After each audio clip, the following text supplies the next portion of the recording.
Mga ka-dribble, you better watch out, you better not cry, you better not pout dahil may bagong Don Claus sa Los Angeles.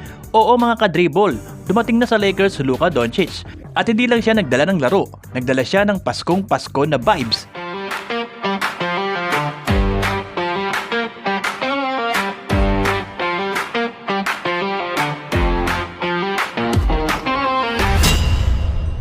Sa isang practice session ng Lakers, binigla ni Luka Doncic ang buong team matapos niyang regaluhan ng kanyang mga teammates ng mahigit 100 electronic bikes. Yes mga ka-dribble, hindi sapatos, hindi relo, kundi mga e-bike na talagang ikinagulat ng lahat. Kitang-kita sa video na in-upload ng Lakers kung gaano ka-solid ang reaksyon ng buong team. Literal na parang mga batang nakatanggap ng regalo sa ilalim ng Christmas tree.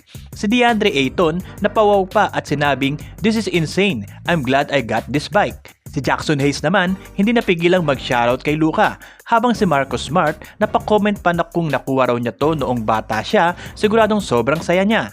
Mga ka-dribble, simpleng eksena lang to, pero ramdam mo agad yung saya at koneksyon sa loob ng team. At syempre, hindi pwedeng hindi subukan. Sina Luka, Hayes at Smart mismo ang unang sumakay sa kanilang bagong e-bikes. Habang tumatakbo sila, siguradong somewhere sa gilid, kinakabahan na ang medical staff ng Lakers. Pero kita mo, walang stress, puro tawanan lang. Kung tutuusin mga ka-dribble, dito mo makikita kung bakit sobrang admire si Luka hindi lang bilang player kundi bilang teammate. Ayon sa fans online, ramdam daw na tama ang vibes ng team. Kapag masaya ang locker room, kadalasan sumasabay din ang magandang laro sa court. May nagsabi pa na si Luka raw ay isa sa pinaka-generous na teammate sa NBA. Yung dati niyang team, naranasan na rin makatanggap ng ganitong klaseng regalo. Ibig sabihin, consistent siya, hindi lang sa laro kundi sa ugali. Pero kayo mga ka-dribble, ano masasabi nyo sa gesture na to ni Luka? Sa tingin nyo ba mas lalong titibay ang sama ng Lakers dahil dito? O bonus lang to sa magandang vibes ng team?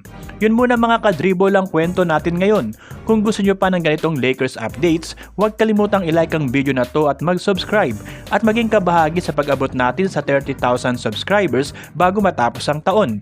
Marami pa tayong pagsasaluhang kwentong Lakers dito sa ka-dribble. Kaya ano pa hinihintay nyo? Dribble pa more!